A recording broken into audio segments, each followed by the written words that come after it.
Hello दोस्तों, नमस्कार। आज मैं आप लोगों के लिए लेकर आया हूं रीजनिंग के कुछ क्वेश्चंस जो कि अभी आप लोगों के लिए जो रिसेंटली एग्ज़ाम होने वाला है रेलवे एनटीपीसी या टेक्नीशियन के लिए या एसएससी के किसी भी एग्ज़ाम के लिए आपको ये काफ़ी हेल्प पहुंचा सकता है, यानी काफ़ी हेल्पफुल है आप लोगों के लिए। तो ज़्यादा देर ना करते हुए दोस्तों स्टार्ट करते हैं आज का लेक्चर। ये हमारा आज का लेक्चर नंबर 9 है। इसके पहले हम लोगों ने 8 लेक्चर कंप्लीट कर लिया है और ये दोस्तों उन सभी एग्ज़ाम्स में पूछे गए इम्पॉर्टेंट क्वेश्चंस हैं जो कि आपके लिए काफ़ी महत्वपूर्ण हैं, काफ़ी हेल्पफुल हैं। तो चलिए स्टार्ट करते हैं आज का क्वेश्चन। आज का जो क्वेश्चन आपके सामने है वो क्या कहता है, इसको समझते हैं। देखिए, आपके सामने पहला क्वेश्चन है। पहला क्वेश्चन आपके सामने दिया गया है दोस्तों। इसमें बोल रहा है कि प्रत्येक स्तंभ के अंत में प्रवृत्ति परिणाम दिखाए गए हैं, लुप्त संख्या का अंक ज्ञात कीजिए। मतलब कि आपको ये सीरीज देखनी है कि इसका क्या रिलेशन है, जो रिलेशन क्या इसके साथ है वही रिलेशन इसके साथ है। अगर दोनों का रिलेशन सेम है तो वही रिलेशन हम इसमें लगा देंगे और ये जो क्वेश्चन मार्क आपको नजर आ रहा है इसका आंसर आपको पता चल जाएगा। तो चलिए देखते हैं क्या है। पहला क्वेश्चन तो आपको बहुत सिंपल नजर आ रहा है कि अगर ये 5 गुणे 6 करें और 6 गुणे 9 करें। देखिए 5 गुणे 6 होता है कितना 30 और 30 गुणे 9 होता है 270। यानी पहला तो आपका इस पैटर्न पर चल रहा है। दूसरा चेक करते हैं, ऐसे इसको करेंगे तो 7 गुणे 4 करेंगे तो हो जाएगा 28। 28 को 8 से गुणा कर लीजिए आप। अगर 28 को 8 से दोस्तों आप गुणा करते हैं तो कितना आता है 8 अठाई 64 बचा 6, 8 दूना 16 और 6 22, 224। यानी आपका ये कंडीशन भी फुलफिल हो रहा है। मतलब आप देख रहे हैं कि इन तीनों नंबरों को मल्टीप्लाई करके लिखा जा रहा है, इन तीनों नंबरों को भी मल्टीप्लाई करके लिखा जा रहा है। इसका मतलब दोस्तों अगला जो क्वेश्चन होगा ऐसा ही होने वाला है। यानी 7 गुणे 8 करेंगे तो आपका हो जाएगा 56 और 56 में कितने से गुणा करें कि 36 हो जाए।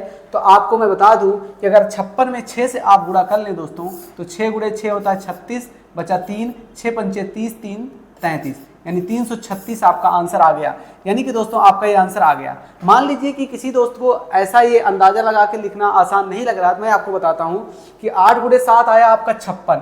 कितना आया, आप 56 लिख लीजिए नीचे और ये जो फाइनल रिजल्ट है आपका 336 ऊपर लिख लीजिए। इन दोनों को जब आप डिवाइड करेंगे दोस्तों तो 6 आ जाएगा। मतलब कि इस प्लेस पर आपका क्या आना चाहिए, 6 आना चाहिए। ठीक है, तो आपका ये पहला क्वेश्चन दोस्तों उम्मीद करते हैं कि समझ में आ गया होगा, कंप्लीट हो गया। चलते हैं नेक्स्ट क्वेश्चन पर, आप इसको स्क्रीनशॉट ले सकते हैं।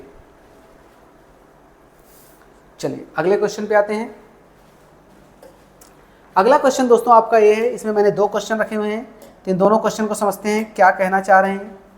देखिए, संबंधित शब्द अक्षर या संख्या ज्ञात कीजिए। मतलब दोस्तों इसमें बोला गया है जैसे स्याही का संबंध अगर कलम से, मतलब स्याही किसमें डाली जाती है, कलम में, यानी स्याही कहाँ पर मिलेगी हमको, कलम के अंदर। तो रक्त का संबंध किससे होगा। तो देखिए दोस्तों अगर आपसे पूछा जाए तो रक्त का संबंध दुर्घटना से नहीं होगा, चिकित्सक से भी नहीं होगा और दान से भी नहीं होगा। आपको पता है कि शिरा, शिरा मतलब सिर, या ऐसे बोल सकते हैं सिरा मतलब जो बॉडी वगैरह है, इन सब में आपको मिलेगा, सिरा में आपको रक्त का संबंध मिलेगा।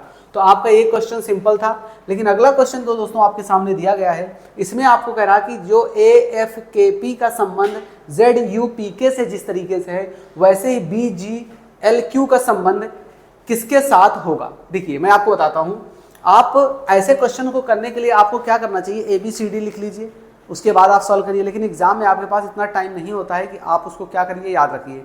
तो मैं आपको बता देता हूं कि ABCD लिखने से बेहतर है कि आप दिमाग में चीज़ों को रखिए और उसी तरीके से इसको सॉल्व करिए।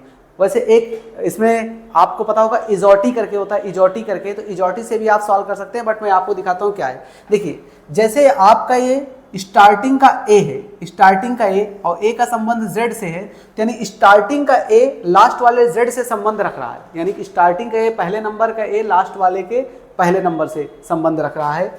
वैसे ही F जो है आपको पता होना चाहिए किससे संबंध रख रहा है, U से। अब आपको पता होना चाहिए कि F कौन से नंबर पे आता है, ABCDEF छठे नंबर पे आ रहा है।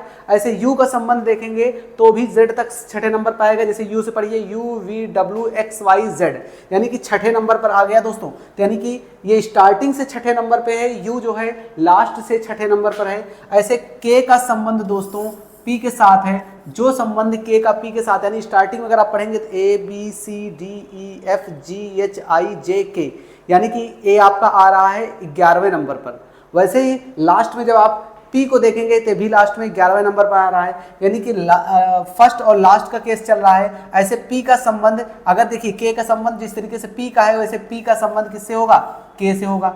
यानी कि इसमें यह देखा जा रहा है कि जो आपके अल्फाबेटिकल जो लेटर्स हैं स्टार्टिंग में जो है उसका संबंध लास्ट वाले से है। तो यानी कि ऐसे बी जी एल क्यू का देखेंगे तो बी के लास्ट, देखिए बी स्टार्टिंग का सेकंड है तो लास्ट स्टार्टिंग का क्या होगा दोस्तों, लास्ट स्टार्टिंग के जेड से पहले वाई होता है, तो आप वाई लिख लीजिए, ठीक है, आप वाई लिख लीजिए।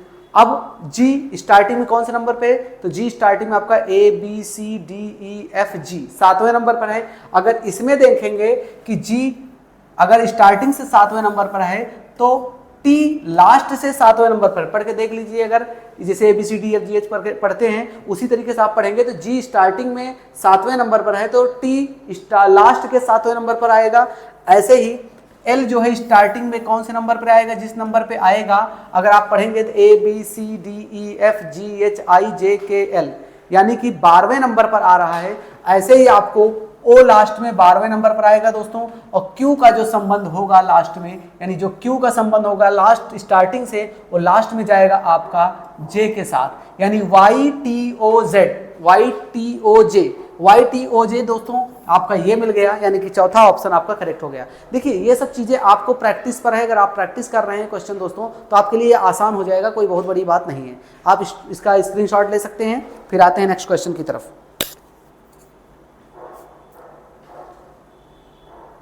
चलिए नेक्स्ट क्वेश्चन पे आते हैं।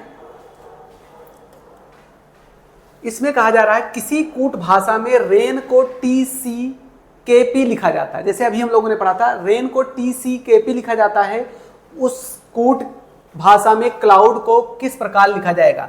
देखिए दोस्तों पहले मैं आपको रेन का दिखाता हूं, रेन का कैसे संबंध है। देखिए rain R A I N, यही तो है। अब आर ए आई एन है, रेन का संबंध टी के सी पी से है, किससे है, टी के सी पी से है। अब आप ये बताइए अगर आप इन दोनों का रिलेशन देखेंगे दोस्तों तो क्या बनेगा रिलेशन, मैं आपको दिखाता हूं। देखिए आर के बाद क्या आता है, एस, यानी एस एक को छोड़ के टी आया, यानी कि इसमें एक ऐड करके आया है टी, ठीक है। आर के बाद आता है एस, लेकिन एस नहीं है, क्या दिया गया है दोस्तों, टी दिया गया है। ऐसे ए, अगर ए की बात करें तो ए के बाद आता है आपका बी, ये मैंने थोड़ा उल्टा लिख दिया है, यहां पर सी इधर रहेगा, ठीक, कोई दिक्कत नहीं है, ठीक।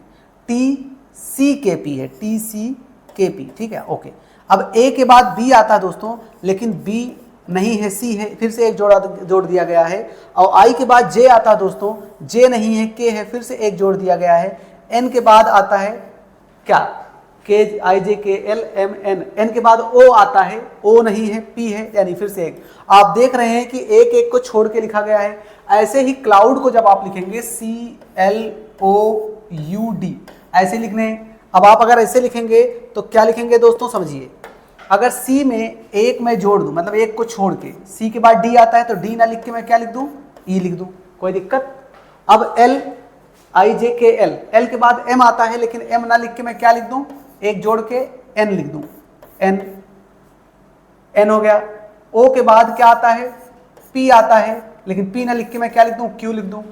यू के बाद यू आर एस, आर को छोड़ के एस लिख दीजिए, एस लिख दिया जाए। और उसके बाद नहीं, यू के बाद आपका क्या है, क्लाउड है ना, हाँ। सी के बाद आपने ई लिखा, एल के बाद आपने एल लिखा, ओ का क्यू लिख दिया। यू के बाद आपका डब्ल्यू आता है, यू वी डब्ल्यू आता है, तो आप क्या करिए कि डब्ल्यू लिख दीजिए। और डी के बाद आपका एक जोड़ देंगे, और जब आप एक और जोड़ेंगे तो डी के बाद ई आता है तो आप लिख दीजिए एफ। यानी कि आपको जो मिल गया E N Q W F, E N Q W F आपका किस ऑप्शन में है, पहले ही ऑप्शन में दोस्तों आपको नजर आ रहा है। उम्मीद करते हैं कि आप लोगों को ये समझ में आया होगा। स्क्रीनशॉट आप ले सकते हैं। नेक्स्ट क्वेश्चन पे आते हैं फिर। चलिए अगले क्वेश्चन पे। अगला क्वेश्चन दोस्तों यहां पर दिया गया है कि यदि टी का अर्थ गुणा है, टी का अर्थ गुणा दिया गया है, यू का अर्थ माइनस, वी का अर्थ प्लस है और डब्ल्यू का अर्थ जो है प्लस है, तो निम्नलिखित व्यंजक का मान बताइए। देखिए आपको जो दे रखा है, क्या दे रखा है, देखिए मैं व्यंजक को कैसे लिख रहा हूं, 50 और v की जगह पे आप क्या लिखेंगे, v का अर्थ प्लस है तो मैं यहां लिख देता हूं प्लस का, ठीक है दोस्तों। प्लस का, फिर बीच में W है। अब W का अर्थ भी प्लस है दोस्तों, W का अर्थ भी क्या है, प्लस है। W के जगह पे प्लस लिख दिया, फिर ब्रैकेट में 28 है और T की जगह पे क्या है, T का अर्थ गुणा है, T का अर्थ क्या है, मल्टीप्लाई है, मल्टीप्लाई लगा दिया, उसके बाद 4 कर दिया, कितना कर दिया 4। तो अब बताइए 50 गुणे 2 52 होता है दोस्तों, 52 प्लस 28 गुणे 4 करेंगे तो 4 8 32, 4 दूना 8 3 11, 112 हुआ ना। 112 इसको दोनों को जोड़ लीजिए, 2 2 4 5 1 6 और 1 164 आ रहा दोस्तों। 164 आपका ऑप्शन है किसी में, तीसरा ऑप्शन आपका दोस्तों करेक्ट है। तो उम्मीद करते हैं कि आपको ये भी क्वेश्चन अच्छे से समझ में आया होगा, स्क्रीनशॉट ले सकते हैं। नेक्स्ट क्वेश्चन पर आते हैं फिर। चलिए नेक्स्ट क्वेश्चन की तरफ चलते हैं। आपका ये लास्ट क्वेश्चन है। अब इसमें क्या करें कि इसका क्या संबंध बनाया जाए, यानी कि जो संबंध इसका होगा वही उसी तरीके से इसका भी संबंध होगा, उसी तरीके से इसका भी होगा। देखिए क्या कर रहे हैं, मैं आपको बता दूं सीधे सीधे, 2 को 7 से मल्टीप्लाई करेंगे 14, 14 को 3 से मल्टीप्लाई करेंगे 42, यानी दोस्तों आपका ये 42 आ गया। ऐसे ही 8 को 5 से मल्टीप्लाई करेंगे 40, 40 को 7 से मल्टीप्लाई करेंगे तो 40 गुणे 7 कितना होता है, 40 गुणे 7 करेंगे 200, 280 आता है। और जो कि 280 आपको गिवन भी है, कोई दिक्कत नहीं है। यानी कि इन दोनों में तीनों नंबर को मल्टीप्लाई कराया जा रहा है, जिसकी वजह से आंसर आ रहा है। तो ऐसे यहां पर भी होना चाहिए, 8 गुणे 3 करेंगे 24 आएगा, 24 में कितने से गुणा कर दें 120 आ जाए, तो मुझे पता है कि मैं 5 से अगर गुणा कर दूं दोस्तों तो 120 आ जाएगा।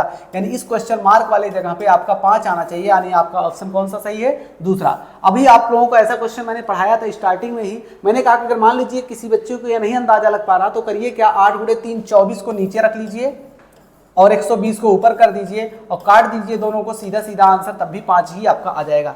तो उम्मीद करते हैं दोस्तों आप लोगों को ये लेक्चर अच्छे समझ में आया होगा। फिर मिलते हैं नेक्स्ट लेक्चर में नेक्स्ट क्लास के साथ, तब तक जय हिंद।